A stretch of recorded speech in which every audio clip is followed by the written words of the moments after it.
Okay, game 4 na tayo guys. Kailangan pala namin ipanalo to. Kasi pag natalo kami rito, diretso kaming 5 sa parisan. Yan na. Game. Doy, ayos Doy ah. Reverse na Doy, reverse. Wak, kupraan mo na daw Wak. Request dito Wak oh.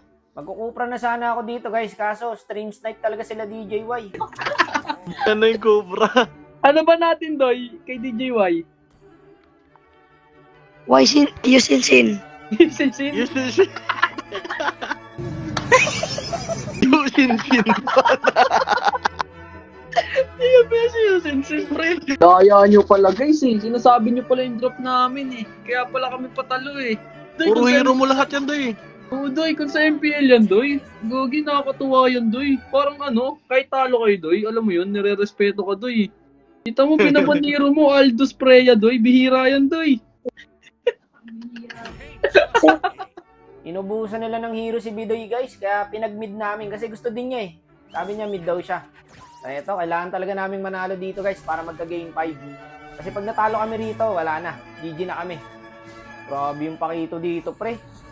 Pinawawa si Dogjin. Etong game 4, parang ayaw na talaga kami panalunin, guys. Sineryoso na kami, mga boss. Kasi pinagbaban na nila yung hero namin. Ini-stream snipe pa kami niyan. Tapos pinagbaban pa yung hero ni Bidoy. Si Bidoy na nga lang nagpapanalo dito eh. Pero seryoso kami dito, guys. Hindi lang talaga may iwasan tumawa kay Bidoy.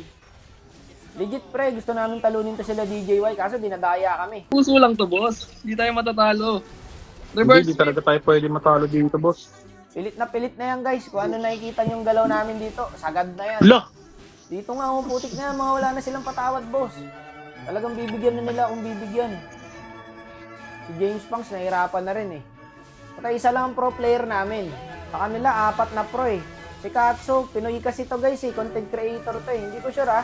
Walang yung hirap, boss. Hindi na nababawasan yung harit to.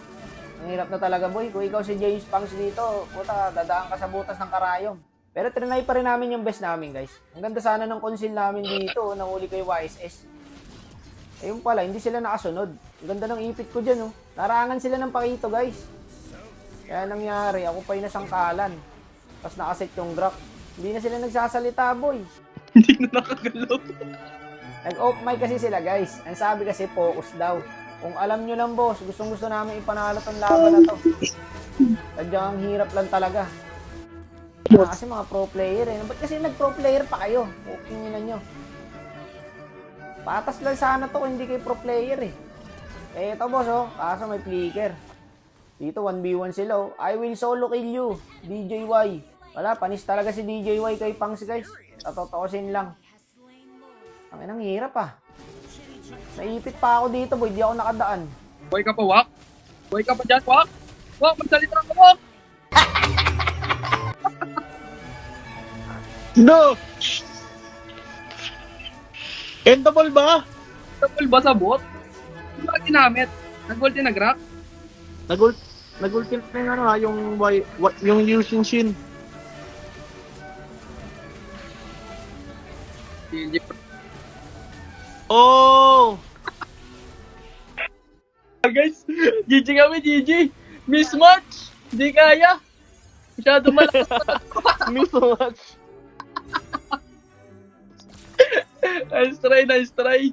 GG pa rin, Earth. So ayun, GG kami guys. Pasensya na, tinalo kami nila DJY. So ginawa naman namin yung best namin. Babalikan namin yan, rematch. Nice G kila DJY and kila Katsu and sa ibang pro player. Nag-I love you pa nga tong isa oh. Bading! Ikaw bading! So mangyayari, magre-rematch daw guys. Sabi sa akin ni Punks, nakaset na daw. Sila DJY ulit yung kalaro. Pero si Bidoy gagawin na namin coach. Ang papalit kay Bidoy si Sen. So mangyayari kasi niyan guys, si Bidoy po ang pagdadraft din namin ng hero. So abangan nyo guys, si Coach Bidoy. Yep, this is